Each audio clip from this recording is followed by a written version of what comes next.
Hi there. Welcome to Stress Talk Live with Marcyline. We're talking about mindfulness this month. Yes, that's one of my favorite topics. And if you have followed me for a while, you know that I do talk about mindfulness and mindfulness meditation. Today on Stress Talk Live, we're going to get into the heart of it. Why even try it? Why even do it? Because there are benefits attached to it. And we're going to do that in just one moment.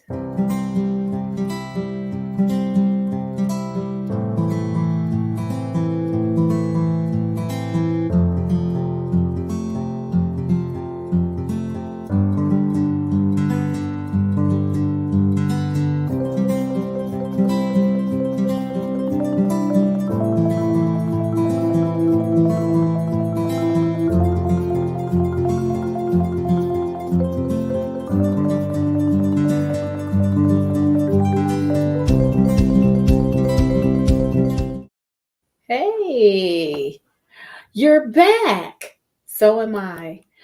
First, before we get started, I'm going to invite you to follow, and subscribe to ML Bailey Consultants.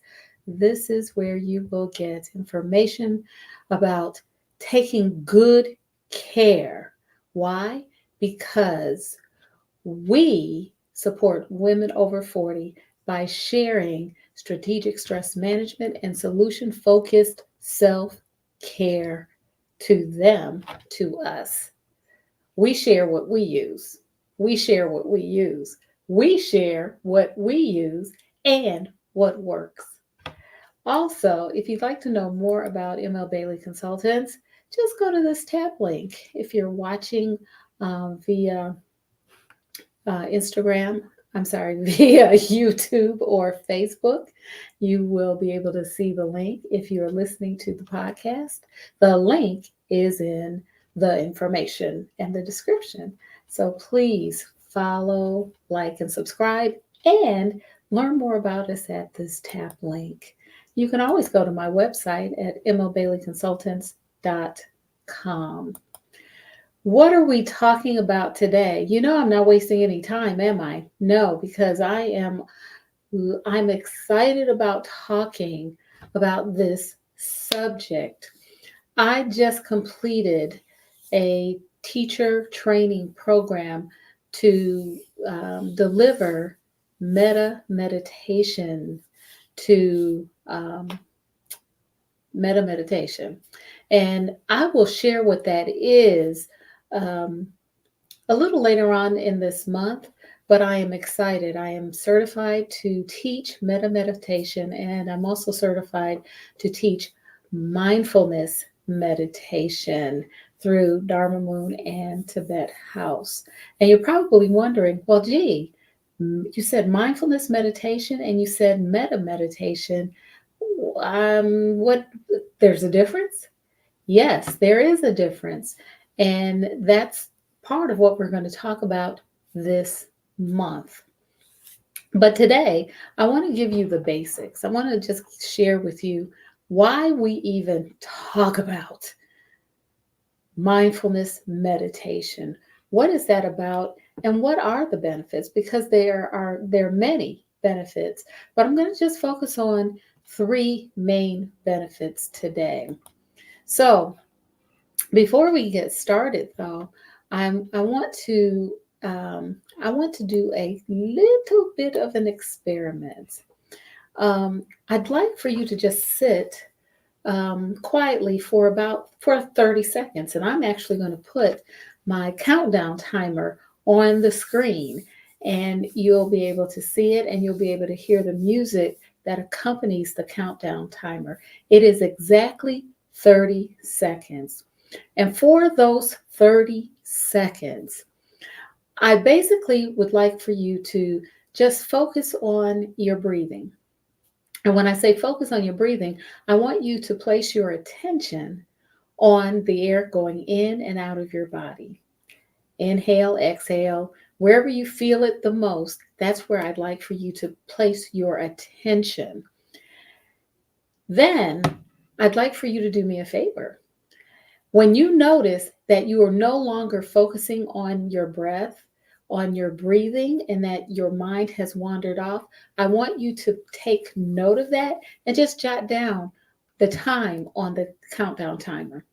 It's not a quiz. You can't get it wrong. I'm just curious. Okay, so if you will please do that. So the instructions are, I'm going to put the countdown timer on the screen. And as it counts down, I just want you to focus on your breathing. Breathe naturally.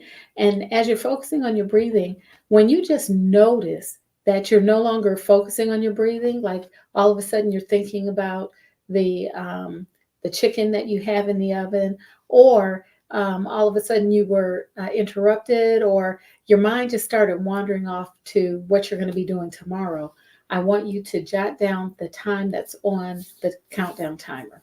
Okay? So we're going to get started again. You can't get this wrong. I'm just really curious. All right, here we go.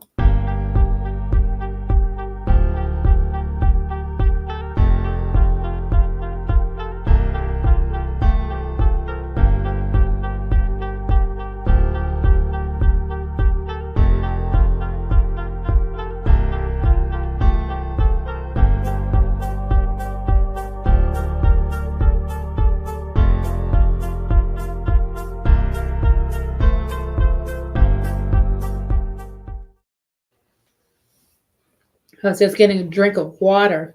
Okay.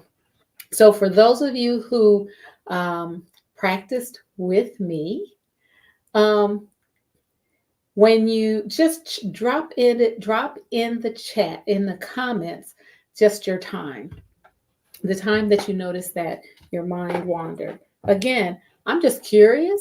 And even if you're looking at this on the replay, you're watching this on the replay, or if you're listening to the audio podcast on Spotify, Apple, or Google, well, Spotify, Apple, Google, whoever, wherever you find your podcast, iHeartRadio. If you just drop it in the comment section, because I'm curious about when your mind started to wander. That's the thing about the mind.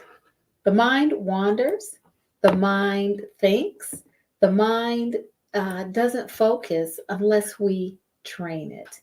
And that's really what mindfulness is about. You're probably aware of different definitions of mindfulness. Jon Kabat Zinn, who is the developer of Mindfulness Based Stress Reduction, defines mindfulness as the awareness that arises through paying attention in a particular way, on purpose, in the present moment, and non-judgmentally. So what does that actually mean? It means that, yes, we are paying attention to something.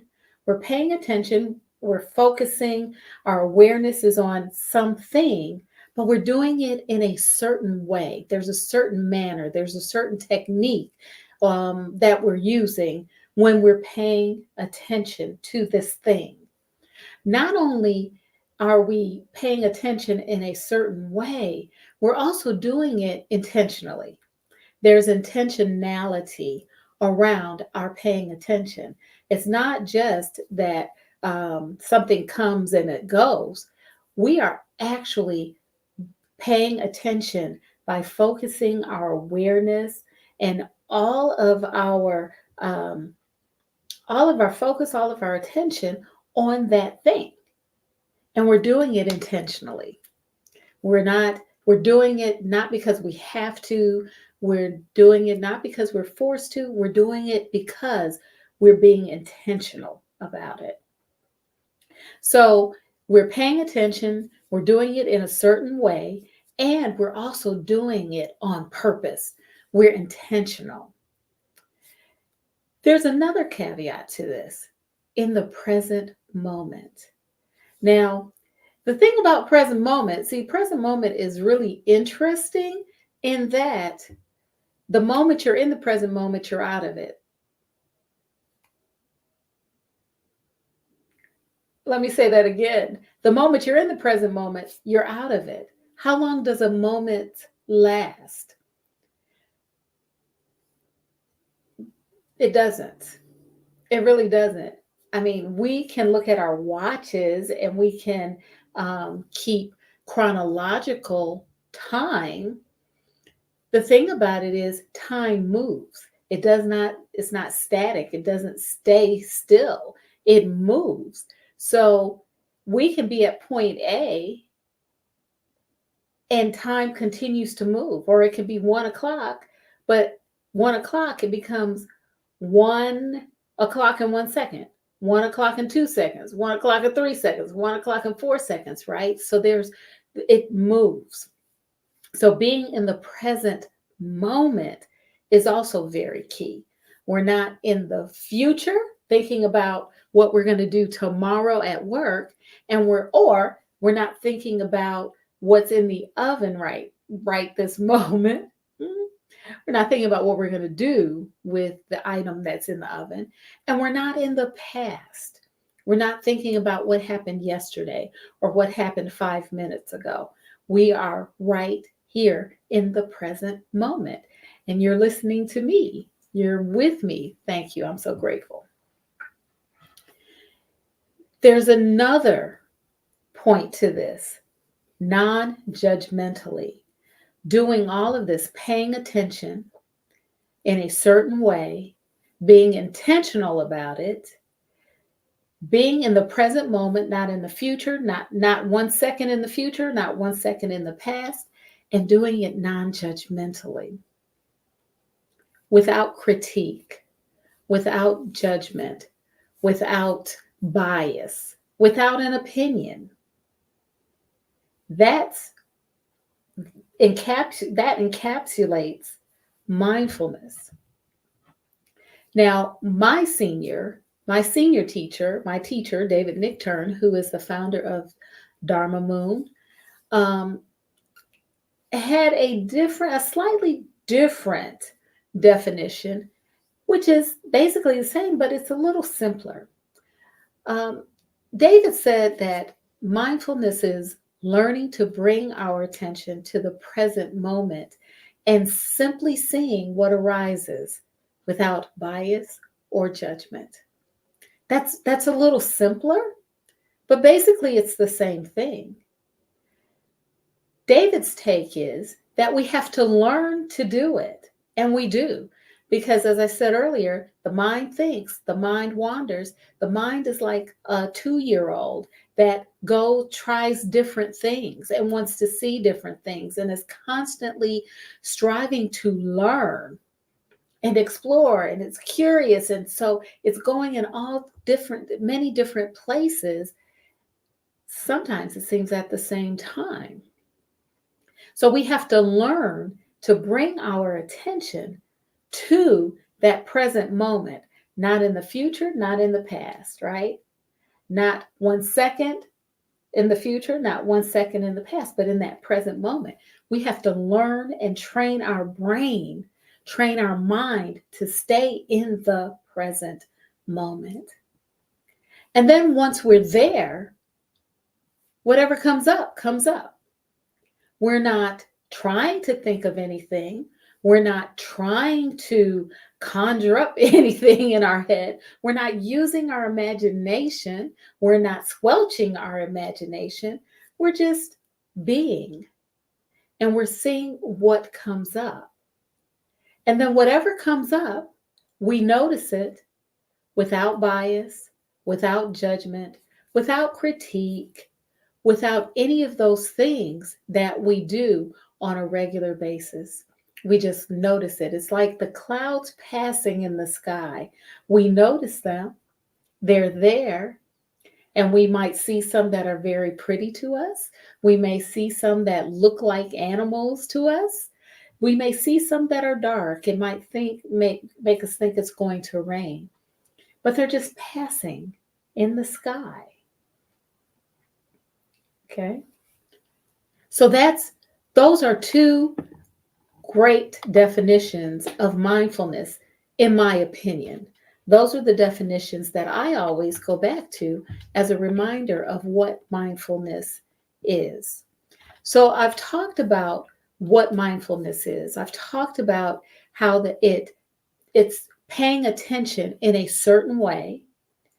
It's it's noticing, which I said is like watching clouds, because you can't really touch a cloud. You can't really, there's no shape or form to the clouds. We just know that they're clouds. We don't really examine the clouds. Have you noticed that? We don't really examine them. We don't critique the shape. We don't say, oh, that's a fuzzy one, or that's a little cotton ball looking one. We don't do that. We just notice them. And we might say, oh, look how pretty, or look how ominous. It looks like it's going to rain. But we just notice that they're there. Not only do we notice when they're there, we notice when they are not there. So mindfulness is paying attention. It involves our attention. It involves our noticing, but it's also noticing without bias or judgment.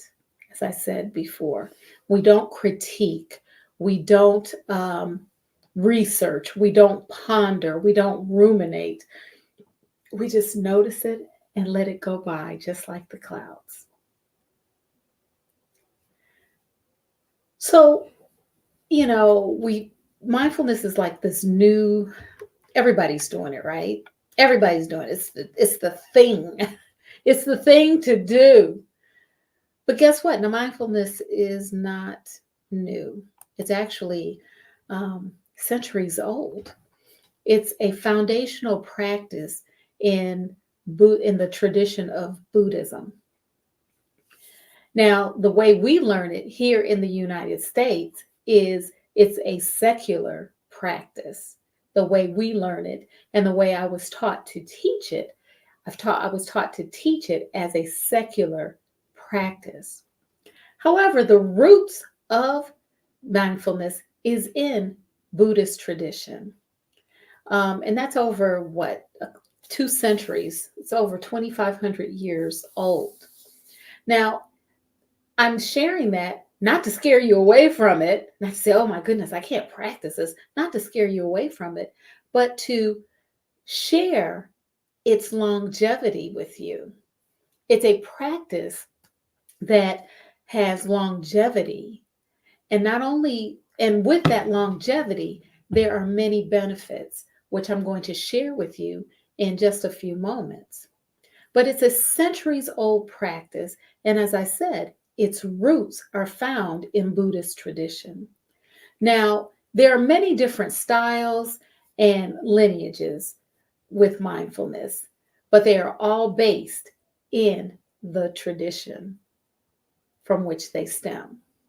And I will talk about some of the different styles during the month, just to help you to get a sense of how diverse mindfulness can be. But again, in the United States, we learn it and we teach it. Some of us teach it as a secular practice, which really opens it up to anyone who wants to learn and who wants to practice. Now, it was brought to the United States in the 1970s. And in the 1970s, if some of you remember, I wasn't even a teenager in the 70s. However, it was brought to the United States by Trungpa Rinpoche, who was a Tibetan monk, and he left Tibet. He had to escape his home country because of the persecution, and he went to England and he studied. He was quite learned. He studied, and in the 1970s, he believed that he received a mandate to bring this tradition, this practice to the United States, to the Western world, and that's what he did. So The just to give you some more context, I mentioned my teacher, David Nichtern. David Nichtern was a student under Trungpa Rinpoche. So he is part of that lineage. But I will share different styles um, that are all based in this tradition, just so that you have an awareness of that. I know that I was giving you some background. I talked about what mindfulness is, talked about the definitions. I talked about how it is a practice that is over 2,500 years old, and it is a foundational practice in the Buddhist tradition. I also talked about, but now I want to talk about the benefits. So let's talk about the benefits of mindfulness practice. So I actually meditate every morning. I get up and I meditate every morning. And I've done that consistently for a year now. Prior to that, I would meditate on and off. When I started my consistent meditation practice, I found that I began to experience the benefits that were shared with me. And I want to go over three main benefits with you. The first is clarity of mind. Now, think about how your mind is. And with many of us, we have about 1,000,001 things going on in our head all the time. Now, the brain is really fascinating because not only does it keep our body running, but it's scanning for safety. It's making sure that all of our functions are functioning optimally. It's also processing information, right? The input that we get from all of our senses, our touch, taste, hearing, smell, our eyes. I'm pointing all over the place. Our eyes, sound.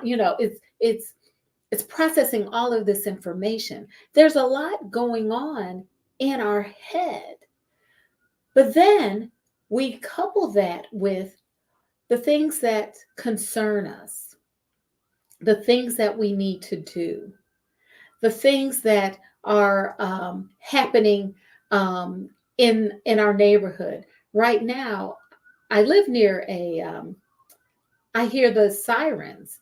It sounds like the fire truck is going somewhere.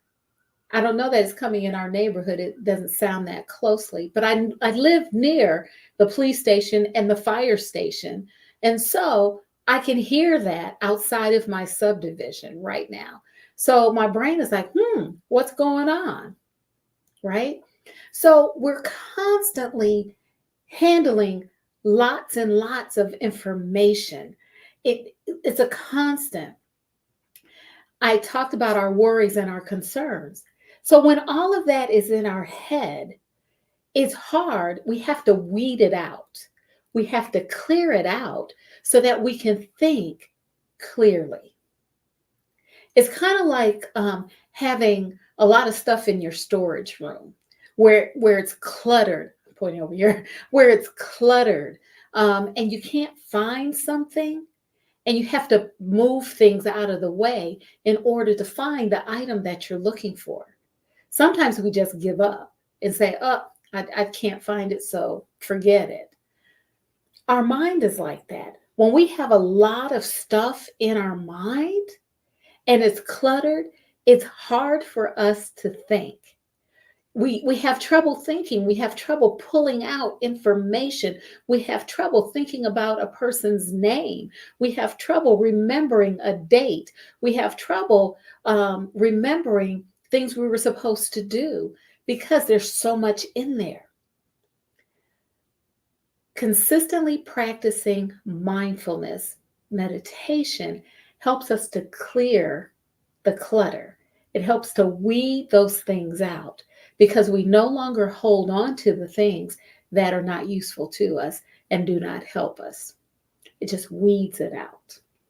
So clarity is one of the benefits. Another benefit is stability. And when I think about stability, I think about a cruise ship. If you've ever been on a cruise, you know that there's rumbling on the cruise and it rocks. The ship will rock depending on how rocky the ocean is. Now, when the ocean is rather smooth, it doesn't rock as much. But when there's a storm and there are a lot of waves, it's really bumpy, and it can make you sick. You don't feel well. Consistently practicing mindfulness meditation helps with stability. It helps you to feel balanced. You're not going to extremes. You're not going, getting extremely angry or extremely sad. You stay rather in the middle. You're balanced. You're more even.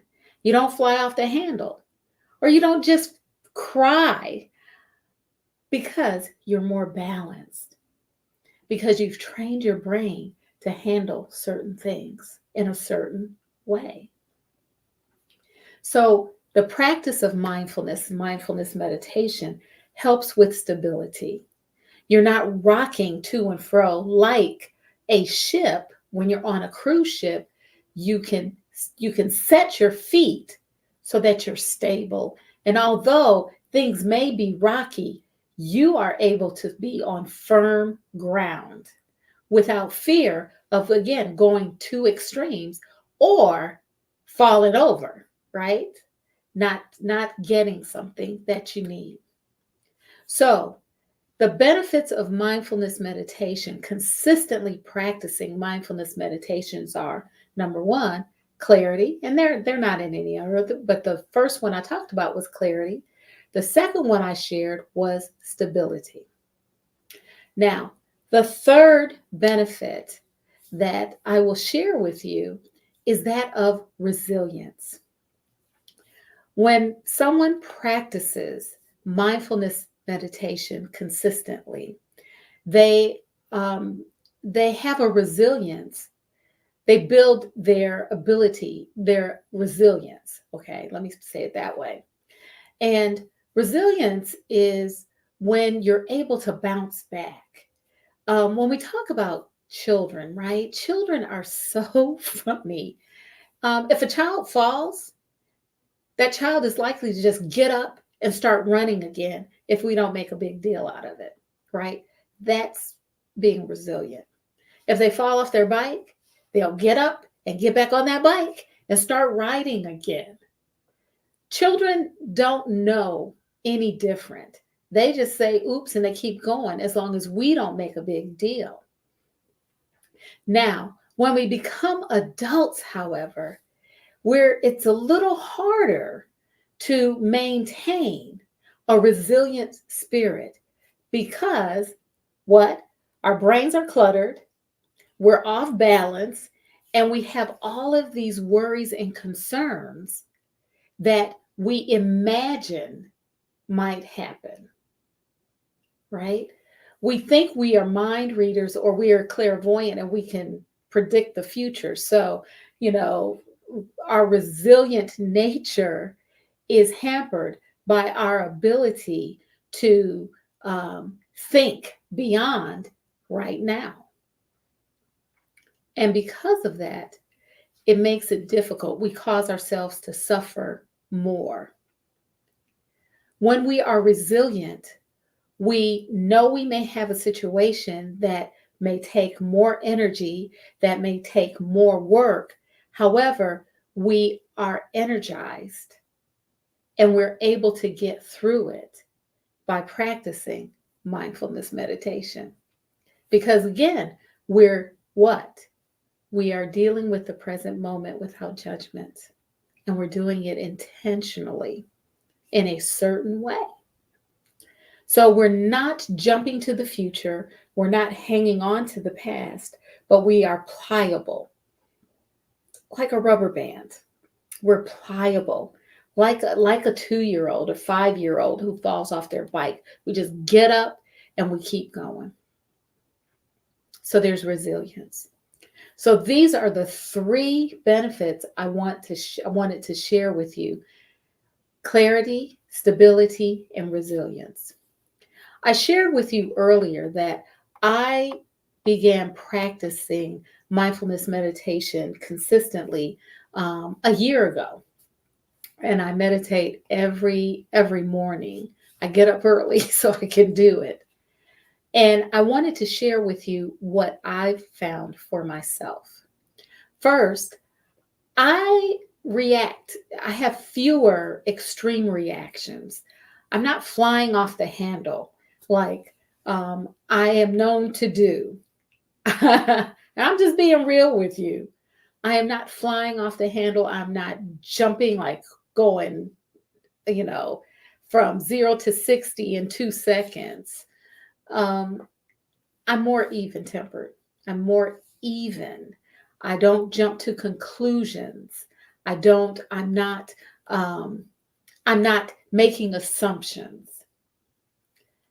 The second thing that I found for myself is that my responses to statements and situations is more thoughtful. I'm taking time to respond thoughtfully, as opposed to just saying something that may not need to be said or may not be appropriate.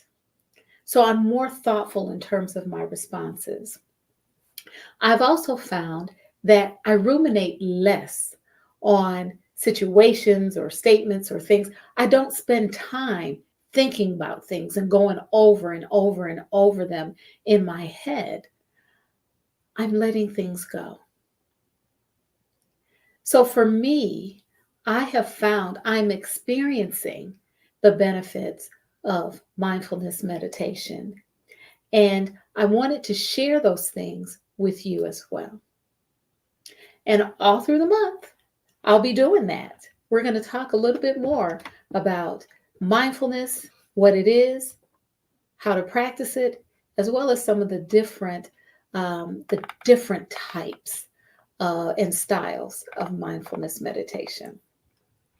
So I have spent the last 30 minutes talking about the three captivating benefits every woman enjoys by practicing mindfulness.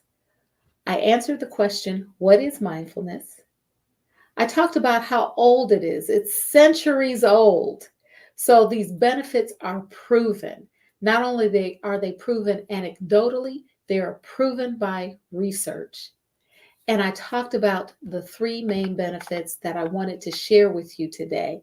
There are so many more, but these are the three that I wanted to share today: clarity of mind, stability, which means you're more balanced and even, and resilience. Well, that's it for now. I'm so glad that you joined me today for Stress Talk Live. Join me next week because we're going to continue the discussion of mindfulness and mindfulness meditation. I'm Marcyline Bailey. Take good care.